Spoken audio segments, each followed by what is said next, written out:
They said there were writers who never grew up, men who saw the world not in lines and ledgers, but in colors, rhymes, and creatures that had never been named.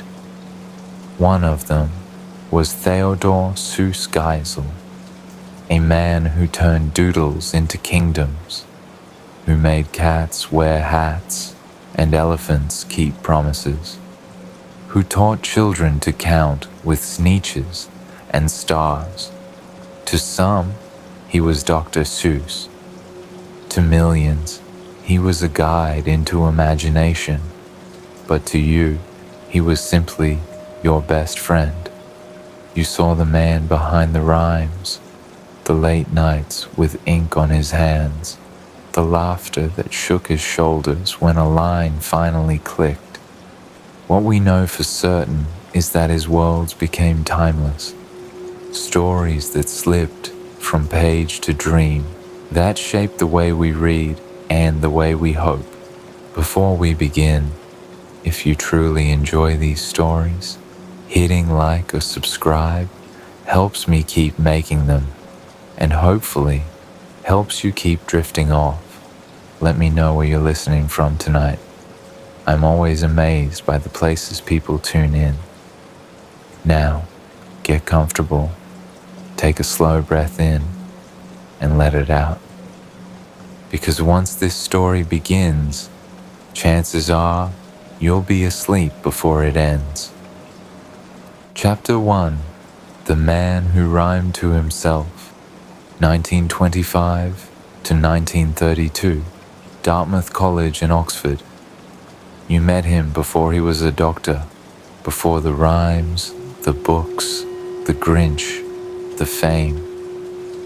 When he was just Theodor, the kid in the third row of your English class, mumbling nonsense into his notebook and doodling creatures in the margins. No one sat near him, not because he was mean, but because he was strange in that particular brilliant way that made people uncomfortable and curious. You were both.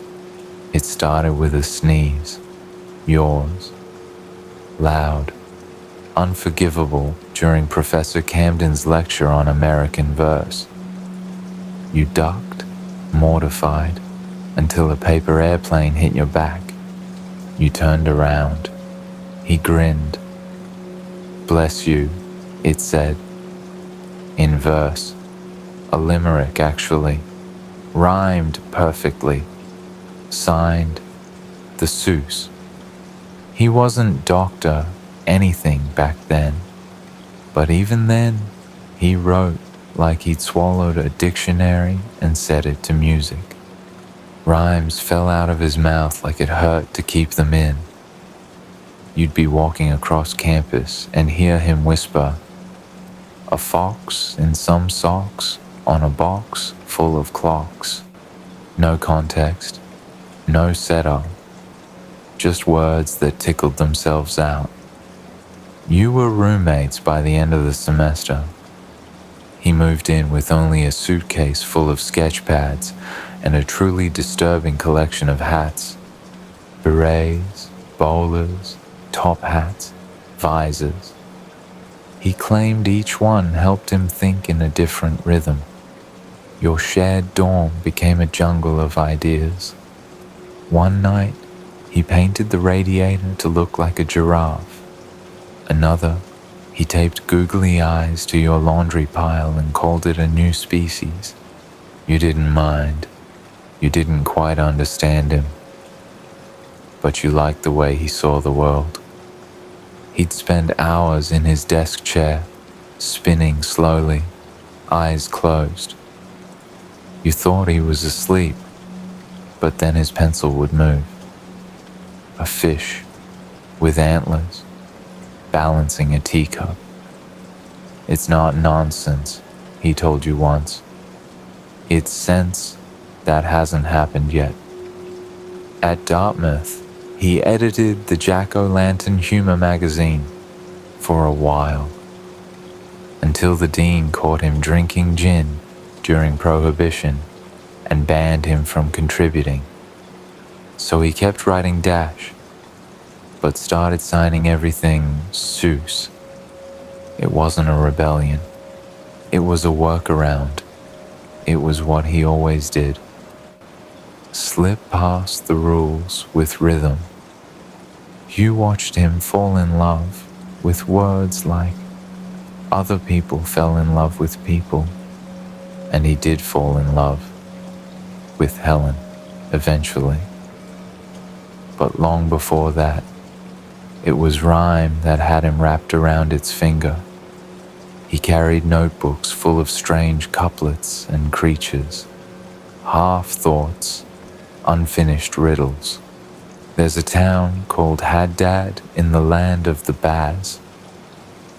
There's a camel who dances and plays jazz on the grass. He'd look up mid-sentence and ask, "Do you think sadness rhymes with madness, or is that too on the nose?" After graduation, he followed Helen to Oxford. You didn't, but you wrote. He sent you envelopes decorated with three-eyed frogs and bearded snakes. Each letter ended with a rhyme, some beautiful, some deeply concerning, all unmistakably Seuss. Oxford didn't last. He hated it. He called it grey and sensible and stifling. He wanted to write. He wanted to draw. He wanted to do both at the same time and confuse everyone who said you couldn't. So he left, without a degree, with Helen's blessing, and a stack of rejection slips so tall, he started using them as bookmarks. You met up again in New York in 1931. He looked older, sharper, but he still wore the same beat-up bowler and carried around a pencil that squeaked when he pressed too hard. He had a job drawing for ad campaigns, bug spray mostly. You asked him how it paid. He shrugged. Badly. But the bugs are grateful. One night over dinner, he pulled a crumpled napkin from his coat pocket. On it, a single line. "I do not like them, Sam, I am." He looked at you. Too weird? You shook your head. Not because it wasn't weird, but because it was perfect. That was the night you realized he was serious. Not just a jokester with a pencil, but someone who needed to write the world into something more rhythmic, more playful, more survivable. He wasn't escaping reality. He was remixing it, turning it upside down until it looked like a place kids could live in. Back in college, he once told you that rhymes were just scaffolding. They helped him build feelings he didn't know how to say directly. You didn't understand it then. You do now. You'd sit together in diners and rooftops and cheap apartments, and he'd read you strange lines that made no immediate sense. Oh, the things you can think. You have feet in your shoes. A person's a person. Back then, they were half-born ideas. Later, they'd be read by millions. But in those early years, they were just yours, shared between coffee cups and window panes, a secret world of rhythm and rebellion. And the man who rhymed to himself. Chapter 2, The Cat Before the Hat. 1933 to 1939. New York City. You didn't expect him to show up at your door with a suitcase full of hats. But of course, that's exactly what he did. It was March of 1933, just a year into the Great Depression, and there he was on your stoop, grinning like he'd just rhymed his way through customs. "I'm broke," he said, "but I've got 3 hats, 2 sketches, and 1 idea I probably shouldn't say out loud." You let him in. The apartment you shared was the kind of place that made echoes sound unemployed. Radiator always wheezing. 1 window, no hot water, and exactly 1 fork between you. But it was yours, and the walls were blank, which for him meant opportunity. He was working in advertising now, drawing bugs for bug spray. You'd come home to find him muttering to himself about mosquitoes, holding a bottle labeled Flit. "This is my legacy," he'd sigh. "Pesticide poetry." But he'd still smile when the checks came in. Not because he cared about the money, but because it meant he could keep buying hats. The hats started small: a fedora, a fez, a battered straw boater. Then came the ones you swore he made himself. Wide-brimmed, crooked, stacked like a wedding cake. He kept them above the bed, 3 dozen by the end of that year. He said each one helped him think a different way. "This one's for logic," he said once, pointing to a black bowler. "And this?" He held up something that looked like it had ears. "This is for whatever happens when you close your eyes and the furniture starts rhyming." He drew constantly, on receipts, on takeout menus, on the walls. You let it slide. There was something holy about the way he bent over a napkin, tongue between his teeth, drawing a creature no one had seen before.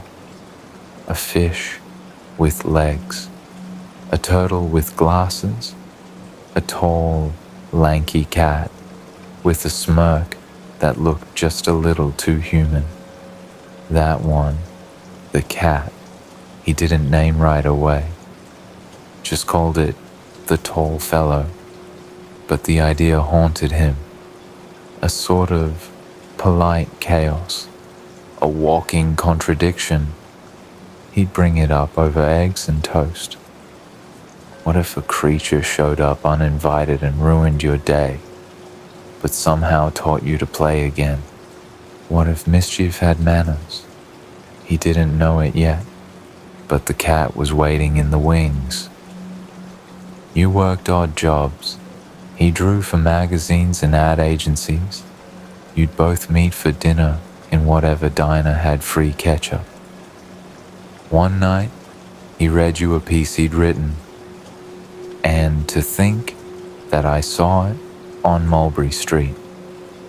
You nearly dropped your spoon. "That's your voice," you told him. "That's your actual voice." He looked skeptical. Said he wasn't sure if kids would care about imaginary parades or talking reindeer. Said editors hated it. Too strange, too noisy, too unteachable. Still, he kept mailing it out. One by one, the rejection letters stacked up on the kitchen table. 13, 18, 27. You watched him shrink just a little with each one. Not dramatically, not enough for the world to notice, but enough that you could feel the weight in his shoulders. On the 28th try, Vanguard Press said yes. He didn't scream, didn't jump. He just stared at the letter, blinked, and whispered, "I thought maybe I'd imagine this book." You made him a crown out of newspaper. He wore it for 3 days. That night, you walked down Mulberry Street together. The real one. It was raining. He recited the whole story out loud as you walked, not reading, just remembering, from memory, every wild embellishment, every flourish, every rhyme. His voice grew louder as the rain poured down. And that's a story that no one can beat. And to think that I saw it on Mulberry Street. A woman passing by clapped. He bowed. The book didn't sell much at first, but it was enough. Enough to keep him writing. Enough to make him believe. That's when the poems started pouring in. Snippets of nonsense at breakfast. Tongue twisters in the hallway. You'd be brushing your teeth and hear, "Would you like them in a house? Would you like them with a mouse?" He'd stare at a single line for hours. Green eggs? Ham? Why not yellow? Why not lamb? You didn't interrupt because you knew it wasn't just about rhyme. It was about rhythm, about something in his chest that needed to land exactly right. Those were the pre-fame years. No book tours, no films, just two friends in a tiny apartment full of pencil shavings, rejected drafts, and too many hats. He once said the world made more sense to him when he was upside down. So you helped him build a hammock between two chairs. He'd lie in it for hours, sketch pad above him, whispering, "What if turtles could stack? What if stars were worn like scars? What if Sneetches forgot why they hated?" He hadn't written those books yet. Not The Grinch, not Horton, not The Lorax. But the seeds were there, in the hats, in the napkins, in the quiet nights, when the world outside felt too cruel, and the inside of your shared apartment was full of laughter and something soft you never named. He wasn't famous yet, but you already knew. Knew that someday the world would hear what you'd been hearing all along. That peculiar, gentle thunder that sounded suspiciously like a rhyme. Waiting to land. Chapter 3. Drawing Bombs with a Broken Heart. 1940 to 1945. Hollywood and Washington, D.C. By 1940, the world had stopped pretending to be polite. War was clawing its way across Europe, and even the quiet streets of La Jolla felt restless. He'd grown tired of drawing smiling bugs for ad agencies. "Bugs don't matter," he said. "Not when the world's burning." So he picked up his pen and started drawing fire. You remember the first time he showed you one of those political cartoons? It wasn't a cat. It wasn't Horton. It wasn't whimsical at all. It was a harsh, sharp sketch of Hitler with a snake for a spine. You blinked. He looked at you like he needed permission. "Too dark?" "No," you said. "Just honest." His work shifted overnight. By day, he still did ads to pay the rent. By night, he was a man possessed, drawing anti-fascist cartoons for PM magazine. Page after page of tanks with teeth, eagles crying, factories coughing smoke. You sat at the kitchen table, quietly watching the ink smear his fingers. This wasn't the Seuss you'd known in college. This was someone heavier, someone who'd decided that rhyme could wait. First, there was a world to wake up. The rejection letters stopped, but so did the laughter. For every cartoon that got published, he'd tear up two more. "Too much?" he'd ask again, rubbing his temple. You'd shake your head. The truth is, You weren't sure, but you also knew he was right. Someone had to draw the darkness so people would see it. In 1943, he joined the US Army's animation unit. That's when the real weirdness started. Hollywood sets, war rooms, a rotating cast of animators who swore too much and smoked even more. You visited once, and he showed you something new. Private SNAFU. The troops need to laugh, he said. They're drowning in rules. I'll give them a fool who breaks them all. The SNAFU shorts were crude, funny, but uncomfortably so. You sat in the screening room, watching a wiry cartoon soldier bumble through sabotage warnings. Seuss laughed. You didn't. Maybe because you knew how close he was to burning out. He came home one night, exhausted, slumping into the chair by your window. Every line feels like it's dipped in blood. He murmured. That's when you realized something. He wasn't just fighting fascism with ink. He was carrying it. One morning, you found him staring at a blank page. The pencil didn't move. When you asked, he said, I think I've forgotten how to draw something kind. You grabbed the pencil and drew a fish with a top hat. He laughed, the kind of laugh that sounded like it hurt. Then, he drew an elephant beside it. He'll be named Horton, he said. Big ears, big heart, big enough to listen when no one else does. The world outside your window was cruel, but inside, the seeds of something gentle were sprouting. He started doodling again. Not propaganda, not pain, but creatures who believed in impossible things. Even in war, he told you one night, there's room for a rhyme. By the end of 1945, the war had ended. The cartoon stopped, but the weight didn't lift.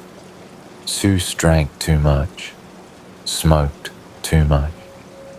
There were nights he wouldn't speak at all, just sat by the window, tapping his pencil like a metronome. You asked him once what he'd do now. He didn't answer, not with words. Instead, he drew a tall hat, striped, red and white. It wasn't a character yet, not fully, just an idea, a bit of chaos wrapped in a grin. The war had left him quiet, but you could feel it. The mischief coming back, the joy crawling its way out of the rubble. One night, he slid a napkin across the table, a single line.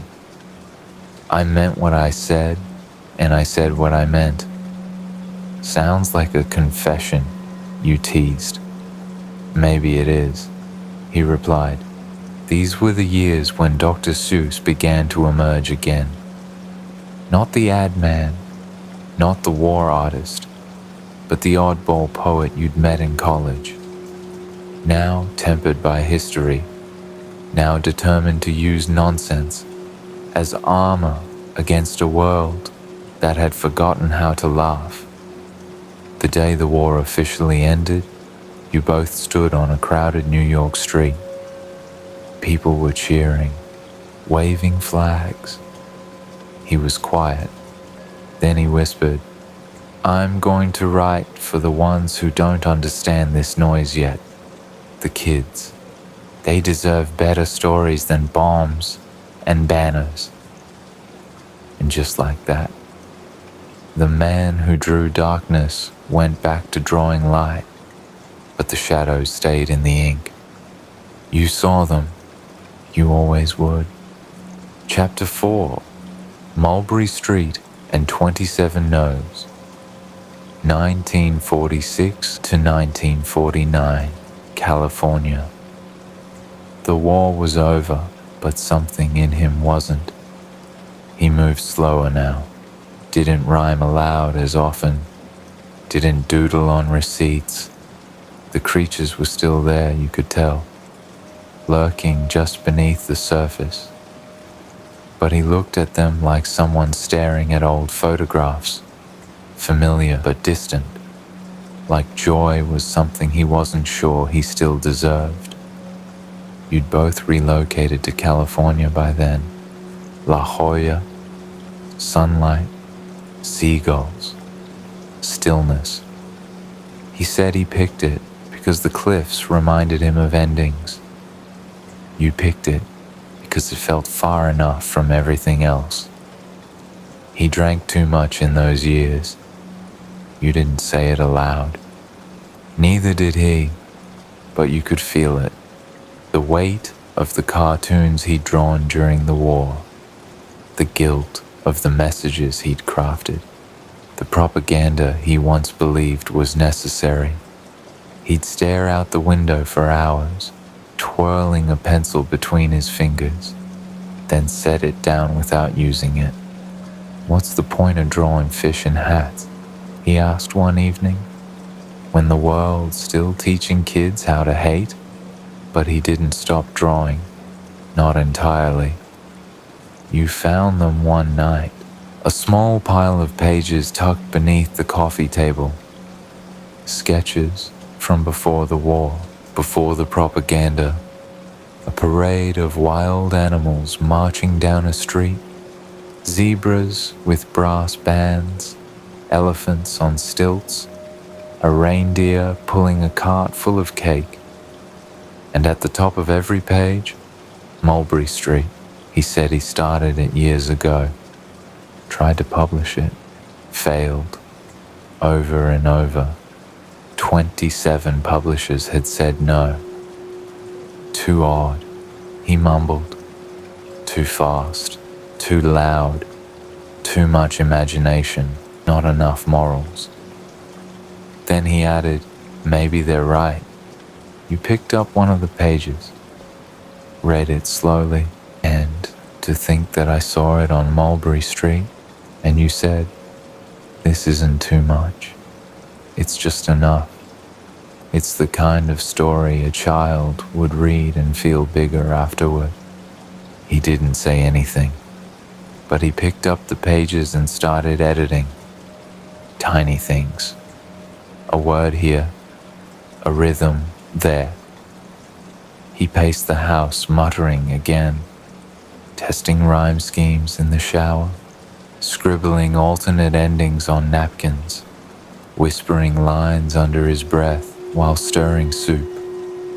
You could feel it building, that old Seuss energy, but quieter now, not the chaos of college or the fire of wartime. This was something else, a gentler rebellion. He sent the manuscript out again, not expecting much. "Just in case," he said. And then, letter number 28, Vanguard Press, a yes. He didn't cheer, didn't even smile at first, just sat on the floor, reading the letter again and again, like it might disappear. Then finally, maybe I can still tell stories." You said nothing, just handed him a new sketchbook. He took it like it might burn him, then started to draw. The book was printed, modest sales, a few good reviews, but something had shifted. Not out there, in the world, in him. He started waking up earlier, not to beat the sun, but to greet it with pencils and coffee and a cat that had recently started appearing in the corners of his sketchbooks again. He called it the tall fellow again, but now he was giving it a personality, mischievous, uninvited, playful. The kind of creature that shows up when everything feels too boring and says, "Let's tip something over." He started working on a new story, a short one. Just a few words, same ones, repeated in new ways. Would you eat them here or there? I would not eat them anywhere. He read it aloud to you while pacing the living room like a lawyer preparing a case. You see, he said, it's not about food, it's about trying something new. You nodded, but secretly wondered if it was about something deeper, something he hadn't tried in a while. Hope. He didn't rush it, didn't send it off, just kept refining, tuning syllables like strings on a violin. You'd walk in and hear him testing ham and yam, jam and lamb. Too soft, too clunky, too polite. It wasn't ready yet, but he was. You could feel it. One night, while you were washing dishes, he walked in and said, "I think I found my voice again." And you turned to find him holding a paper plate. On it, a doodle of a striped hat, on top of a grinning cat, and beneath it, a line. The sun did not shine. It was too wet to play. You dried your hands and said, "Well then, let's find a better way." Those years weren't the most famous, not yet. There were no movies, no global tours, no kids dressing up as Sneetches, but they were the most important, because that's when he came back. Not as the man who drew bombs, but as the one who remembered how to draw joy. And all it took was 27 nurse and one impossible, stubborn yes. Chapter 5. Horton heard more than you think. 1950 to 1953, La Jolla, California. It started with a speck, a dot, a something small floating through the air one morning as you walked the cliffs with him. Seuss pointed at it, eyes squinting, head tilted. That could be a whole world, you know. You nodded. You learned not to question when his imagination outran reality. Usually, it came back with something beautiful. By 1950, the weight of the war had begun to slide off his shoulders, not vanish, but soften, like morning fog after the sun shows up. He smiled more, still drank too much some nights, still stared out windows like they owed him answers, but the creatures were returning, and this time they came with ears. He was obsessed with listening, would tilt his head when children passed on the beach, eavesdrop on conversations in diners. Once, you caught him holding a glass against the wall. Horton would, he said. Horton would listen. That was the name already. He had it before the plot. Horton, an elephant with ears too big and a heart to match. A creature mocked for believing in the invisible. You knew, without asking, what that story was really about. He didn't say post-war guilt out loud, didn't say empathy or America didn't listen, but every time he read you a new page, you could hear it underneath. A person's a person, no matter how small. He said it slowly, not like a line of poetry, but like a prayer. He was careful with this one. No chaos, no hat tricks or food jokes. Just one slow, patient elephant, refusing to let the world ignore what it couldn't see. He read you a full draft one night while the fog rolled in off the coast. His voice shook at the ending. Don't let them die. Don't let them die. You've got to protect them. You're the only one left. When he finished, neither of you spoke. You just sat there, listening to the sound of waves, as if they might be whispering back. Horton changed him. Not just the story, the act of writing it. He began showing up at schools, reading aloud to classrooms full of children who had never heard a grown-up rhyme like a fool on purpose. He'd wear mismatched socks, carry puppets, leave behind notes, signed, yours, in nonsense, Doctor. Seuss Dot. The doctor title stuck. Not because he earned it, but because he believed it. He said laughter was the best kind of medicine, so he prescribed rhymes and metronomes and elephants with convictions. But it wasn't all light. That same year, he got into an argument with a school board that tried to ban Mulberry Street. Too chaotic, they said. Too disrespectful of adult authority. Seuss mailed them a reply, a single drawing, a child in a chair, reading upside down, with the caption, "Adults confuse order with control." You framed it. He rolled his eyes. "You treat me like a philosopher," he grumbled. "I just make rhymes that don't fall apart under pressure." He worked harder than ever in those years, woke up with ideas, fell asleep mid-sketch.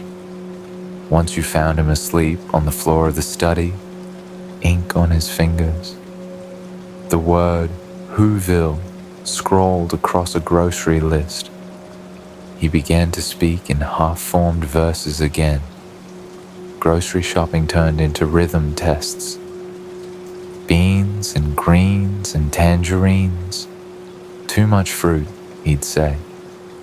At the post office, he mumbled, "If I mailed a yop to a mountain top, would the mailman make it stop?"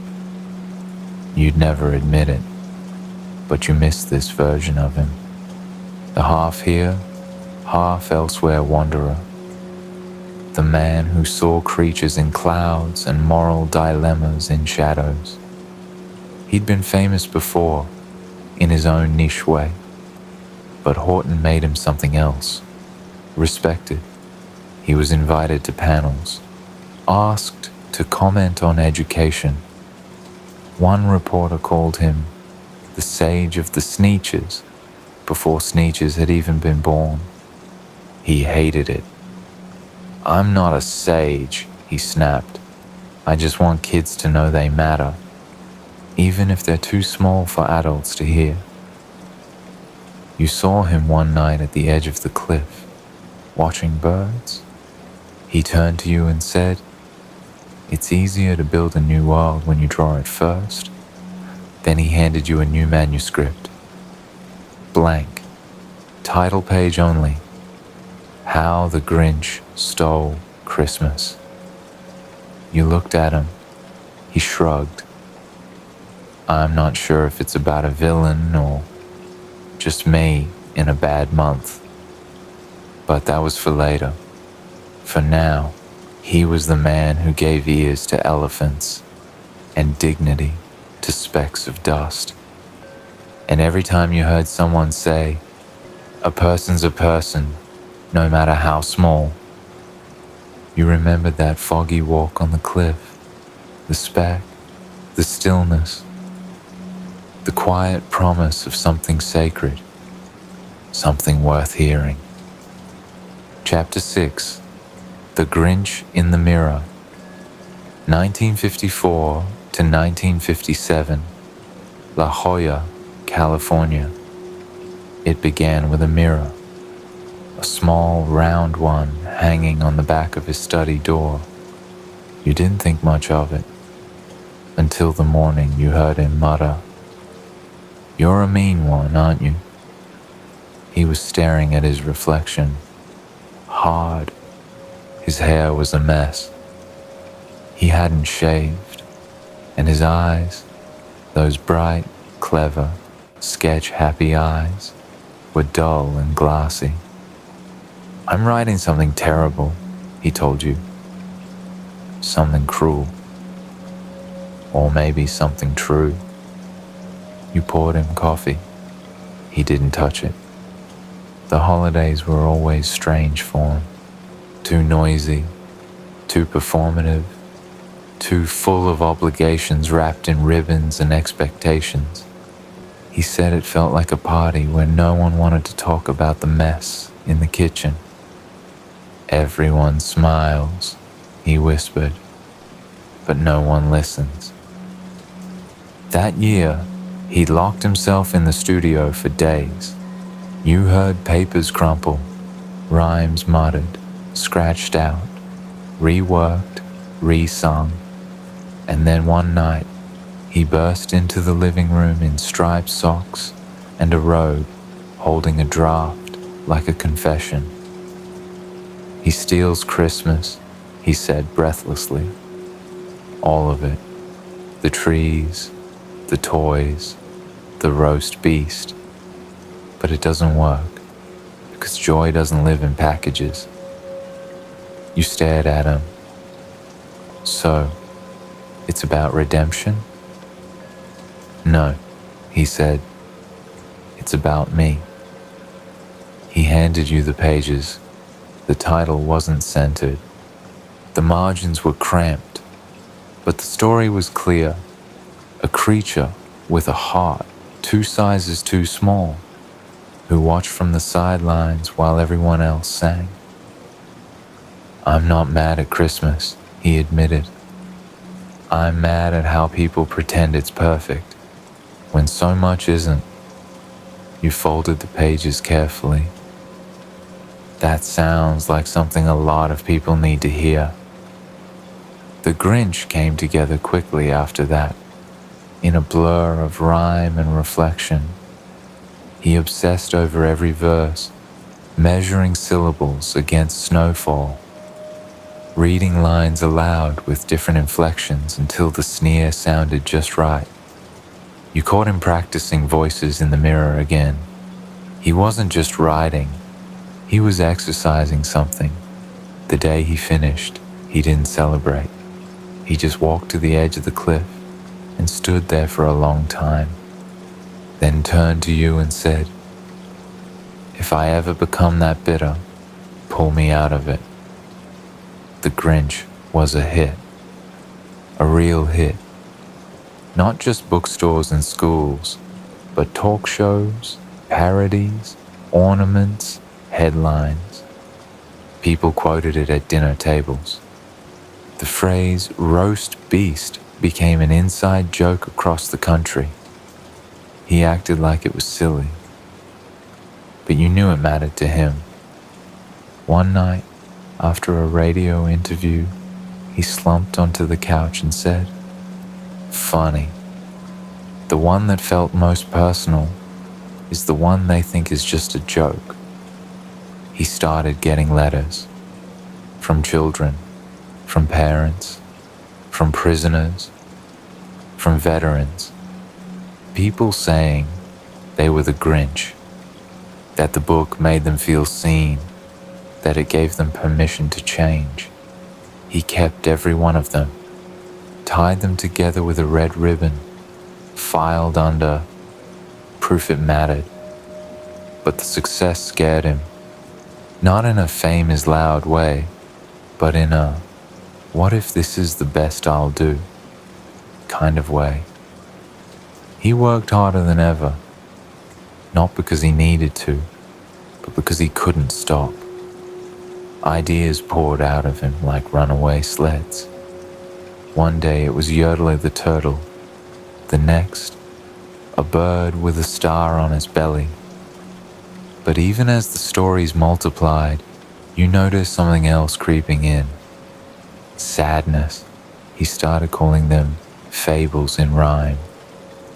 Said the jokes were sugar. The truths were the medicine. You can sneak a lot into a funny voice, he told you. Even revolution.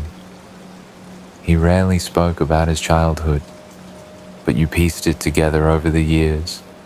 The lonely boy in Springfield, the disapproving father, the pressure to fit in. He never fit in.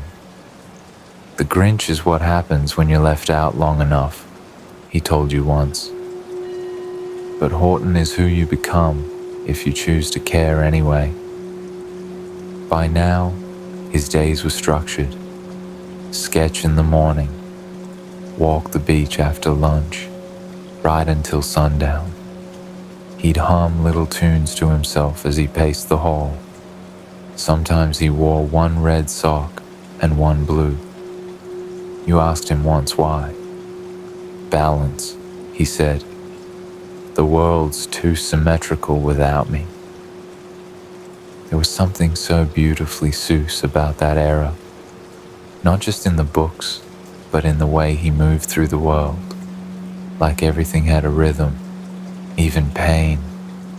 You knew he carried more of it than he let on, but instead of burying it, he rhymed it, turned it upside down, made it palatable, made it printable, made it human. One winter evening, you found him reading his own book aloud to the ocean. Just the ending.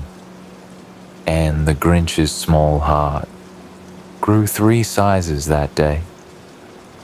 He closed the book, held it to his chest, and whispered, I hope mine did too. And maybe it had. Because that spring, he began writing a new story about stars and prejudice and how it feels to be left out because of something printed on your belly. The Sneetches hadn't been drawn yet, but the message had. The Grinch gave him permission to be vulnerable, and from there came everything else. But you never forgot the mirror, the muttering, the truth hiding in a rhyme, the man who saw his shadow and decided to give it a name. Chapter 7. The Lorax was real. 1958 to 1971, La Jolla, California. The trees had started disappearing, not just in the world, but in his drawings. You noticed it one spring. No more leaves curling at the edge of a page, no swaying trunks or twisting branches in the margins of napkins, just blank sky. And that meant something. He'd become quiet again. Not sad exactly, just tender. Like the world had scraped him raw, and he didn't want you to see where. They're cutting them down, he said one afternoon, staring at the hills. Whole forests, gone.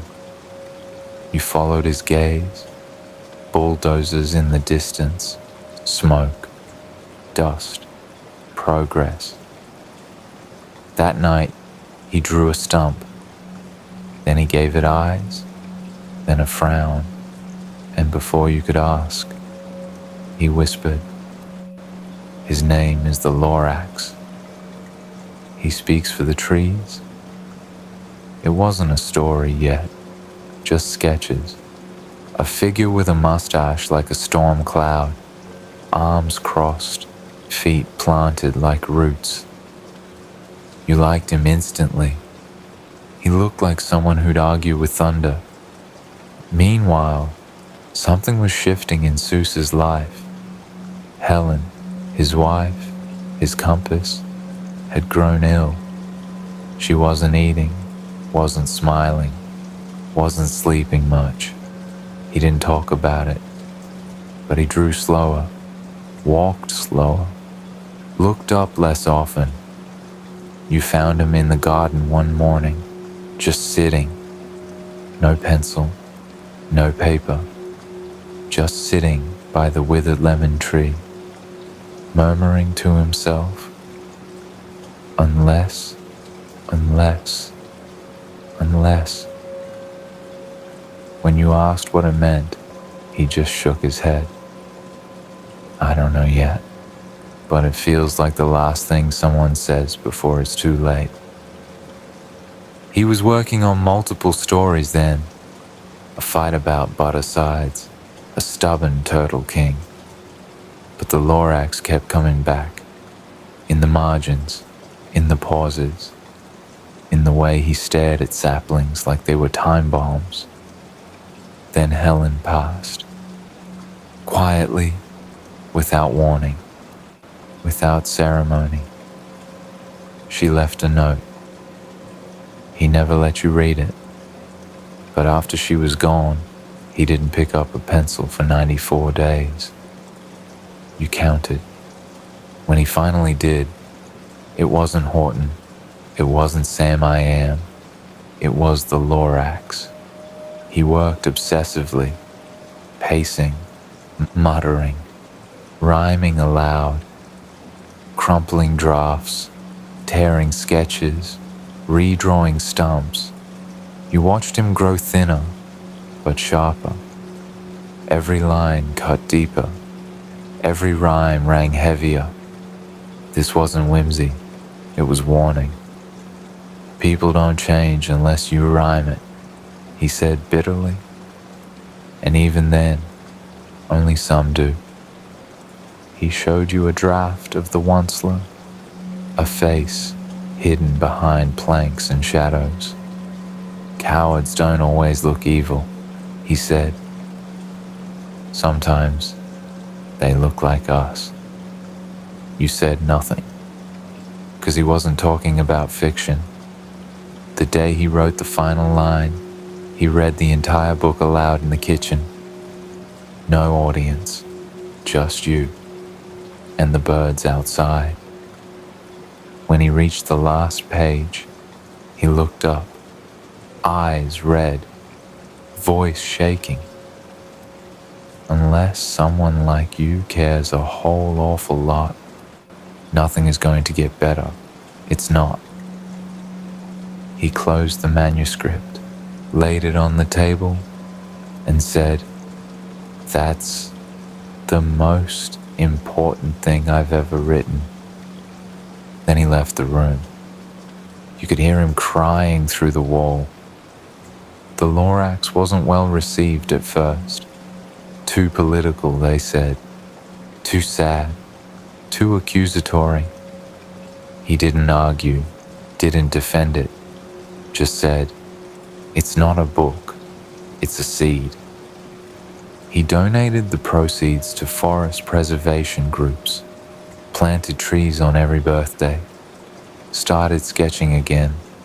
Trees, this time. Hundreds of them. Some with roots like lungs. Some with trunks shaped like question marks. People began to understand, years later, after the oil spills, the wildfires, the floods. Now they teach it in schools. Hang posters of the Lorax in libraries. Hold green days in his name. But back then, he just sat on the beach beside you and said, "They don't get it yet, but they will." You believed him. You always did. Because behind every absurd rhyme was a truth he didn't know how to say plainly. Behind every creature with a silly name was a grief he couldn't shake. And behind the Lorax was Helen. You knew that, even if he never said it. So when people asked him where he got the idea, he always pointed to the trees. But you knew. He was pointing to love, to loss, to everything worth speaking for, even after it's gone. Chapter 8, Seuss versus Seuss, 1972 to 1984, La Jolla, California. By now, he was everywhere, in classrooms and cartoons, in libraries and lunchboxes, in the voice of 1,000 teachers rhyming the alphabet. Dr. Seuss had become a nation's bedtime bard, and he wasn't sure how to feel about it. He'd always been wary of fame, not because he didn't want to be known, but because he hated being misunderstood. "They think I'm a jester," he told you one morning, sipping tea with a glare. "They don't realize I'm yelling through a rhyme." You knew what he meant.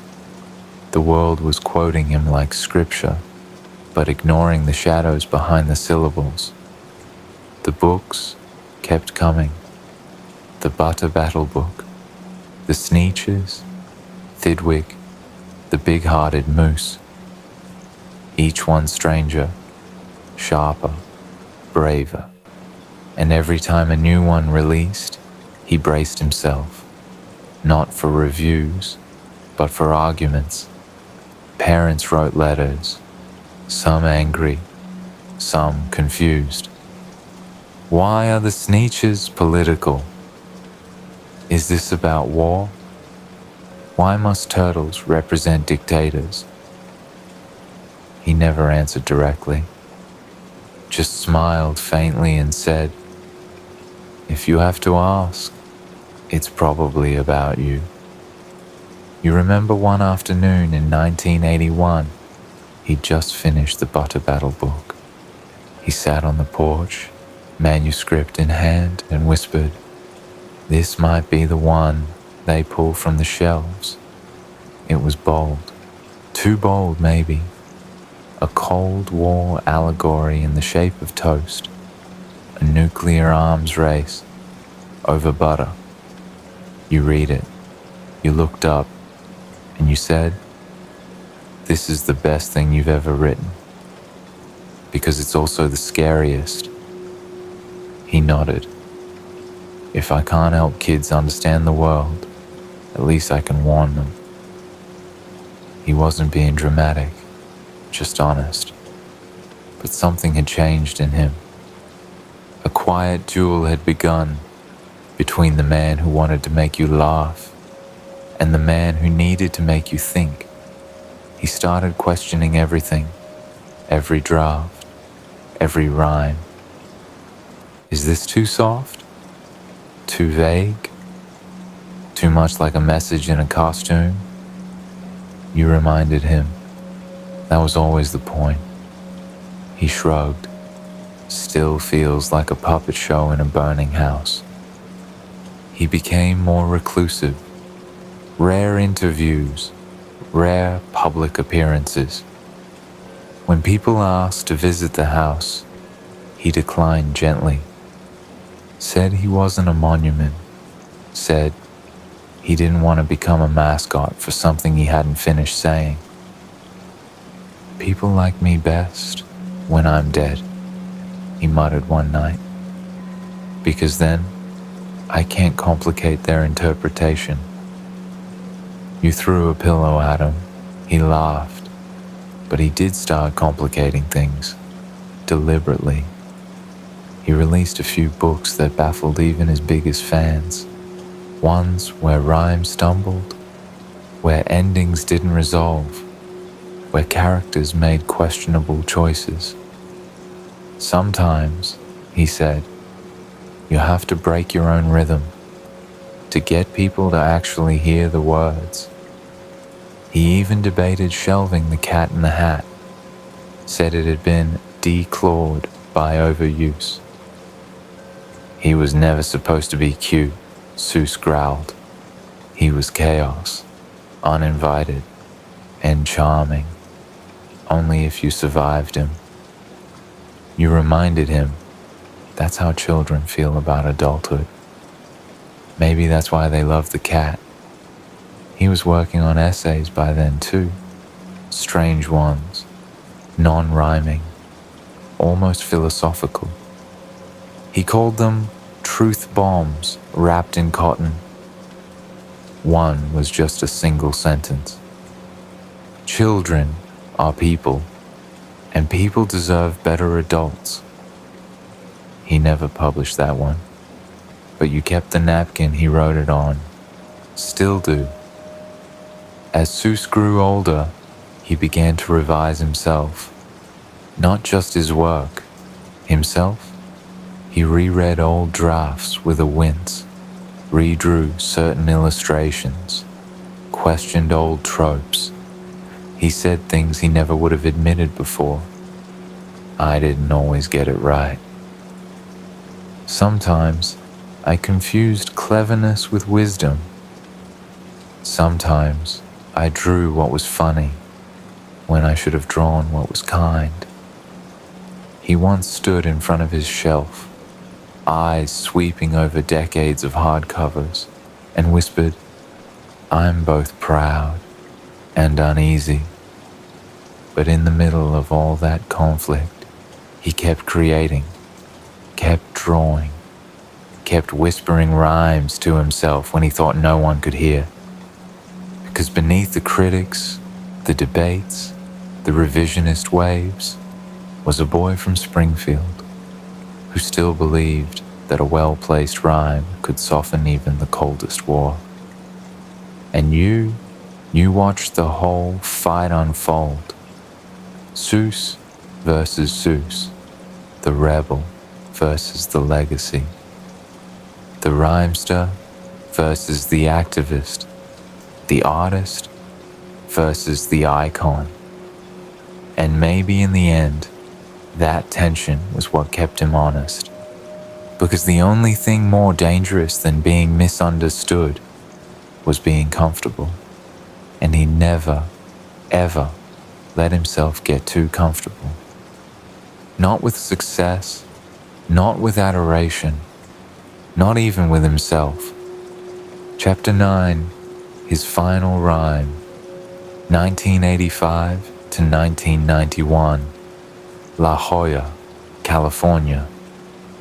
By the time the 80s began to dim, he moved slower, still sharp, still funny, but his hands trembled more and his eyes lingered longer on empty pages.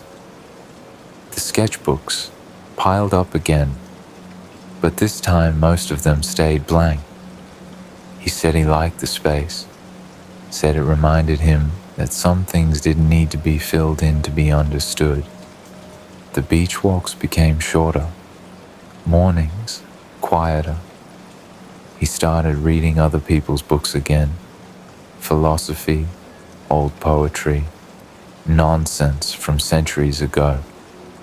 Even Plato needed a punchline, he said once. He just didn't have a rhyming dictionary. He still wrote, but differently now, softer, more spacious. He said the rhymes came more slowly, but they meant more when they arrived, like old friends showing up unexpectedly at the door. One afternoon, he handed you a sheet of paper. On it, just one sentence. Don't cry because it's over. Smile because it happened. You looked at him. He looked away, and you both understood what it meant. He was working on something new, something final, but he wouldn't tell you what it was. You'll know when it's time, he said, and not a moment before.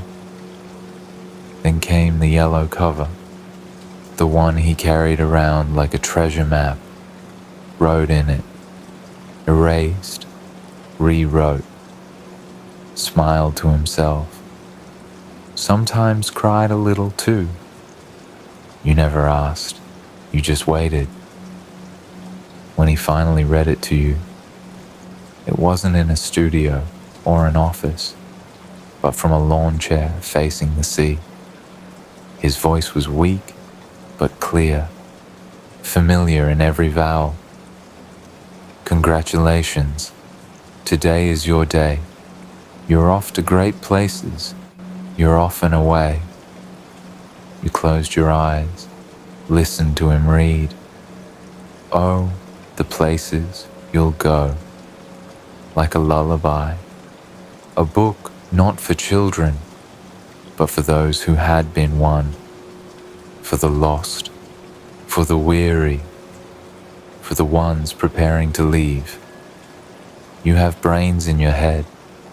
You have feet in your shoes. You can steer yourself any direction you choose. He paused then, eyes soft, sunlight hitting his face like a memory. Except sometimes you can't, he added. But that's not how the story ends. You sat in silence for a long time after he finished. He didn't say what it meant to him. He didn't have to. It was goodbye, written in second person, as if it had always been for you. He spent the next few months sorting things, papers, sketches, letters. He gave away books to neighbors, old toys to libraries, and one particularly absurd hat to you. For thinking upside down, he said. The last time you saw him, he was in bed, wrapped in a blanket Helen had once knitted. On the nightstand, a pen, a lamp, a single page. Not a manuscript, just a list of nonsense words he hadn't gotten to use yet. You picked it up, read a few aloud. Zusbury, window flap. Yup, he smiled. Somebody'll find a use for them. He passed quietly, no fanfare, no grand pronouncements, just a final exhale, like the end of a long rhyme. You didn't cry, not right away. You cleaned the desk, closed the notebooks, turned off the lamp, and then, as the sun began to rise, you whispered one of his oldest lines to yourself. And the turtles, of course. All the turtles are free, as turtles, and maybe all creatures should be. The world mourned with parades and headlines, TV specials, school assemblies, but you grieved in smaller ways. Reading his books aloud to no one, walking the cliffs in his hat, leaving a flower by the lemon tree every Tuesday. You found one last sketch he'd hidden behind a bookshelf. A boy in a red bow tie, sitting beside a tall, stripe-hatted cat, both of them smiling, and beneath it, a line you'd never heard before. Thanks for walking with me through all the noise. That was him. The man who made rhyme a refuge, who taught millions how to think like children, and one best friend how to grow old with grace. His final rhyme wasn't in a book. It was in the space he left behind, where nonsense became wisdom, and laughter made room for grief. And sometimes, when the world grows too quiet, you still hear it. Not in your head, not quite, but in your chest. That soft, slow rhythm, still rhyming. Chapter 10. What 60 years with Seuss taught you. Reflection, present day. You never meant to walk beside a legend. You just followed a boy in a bow tie who once rhymed about fish with feet, and somehow 60 years passed. Now it's quieter. No hats scattered across the room. No napkins folded into tiny books. no humming behind closed doors, just your memories and the sound of a pencil that no longer scratches paper, but still echoes when you close your eyes. You kept his chair, the old one by the window where he used to sketch. Sometimes you sit in it with a book in your lap, one of his, always dog-eared, always slightly stained with ink. A person's a person. You whisper the line aloud, because somehow that one never stops being true. People ask what he was really like, not the myth, not the caricature, but the man. You never give them the full answer, because he wasn't meant to be reduced, he was meant to be felt. But if you had to tell them something, you'd tell them this: he never outgrew wonder. He let nonsense speak truth. He saw children not as blank slates, but as revolutionaries in small shoes. He taught that laughter could be subversive, that rhyme could be armor, that silliness could carry sorrow and still stand upright. You remember how he loved contradictions, a cat in a hat, behaving badly to teach discipline, a Grinch who hated joy but found his own, a moose who gave everything to everyone until he disappeared. The trick, he once told you, is to make them laugh, and then, just as they inhale, slip the truth in. You learned a lot from him. You learned that poems don't always have to rhyme, that drawing badly was sometimes the best kind of honesty, that a made-up word could fix a real-world ache, that if you're too scared to say something plainly, you can always dress it in stripes. He taught you that speaking up isn't always loud. Sometimes it's a speck, sometimes it's a whisper. Sometimes it's a small mustached creature shouting, unless, from the edge of a stump. And sometimes it's a single sentence, written with all the grief and joy of a life lived vividly. Don't cry because it's over. Smile because it happened. You've walked the beach alone now, many times. Still see him in the shadows of the cliffs. Still hear him when the waves rhyme softly against the shore. Once, you found a stone shaped like a heart. You kept it, called it a Seussism. You have a drawer full of them now. Silly things that mean everything, just like him. You reread, oh, the places you'll go, every year. Not for the map, not for the advice, but for the part where he says, you'll be alone sometimes, and how that's okay. You always read that part twice, and maybe that's what 60 years with him really taught you, that being alone doesn't mean being lost, that grief can rhyme if you let it, that imagination isn't escape, it's resistance. It's restoration. It's the part of you that refuses to flatten into the expected shape. He once told you, if you're lucky, someone will remember your voice, even when the pages close. You remember his. Not just the voice in the books, but the voice in the pauses, in the space between rhymes, in the silences that held everything he never quite said aloud. He's gone now, but the cat still shows up. Horton still hears. The Lorax still speaks. And the Grinch, well, the Grinch still teaches people how to change. Because the words stayed, the colors stayed, the rhythm stayed. And so did you. 60 years beside the man who rhymed his way through pain and sketched his way through joy.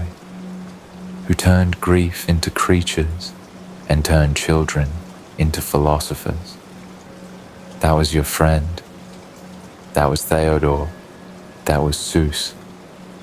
And somewhere between the hills of Whoville and the cliffs of La Jolla, he's still rhyming. And you're still listening.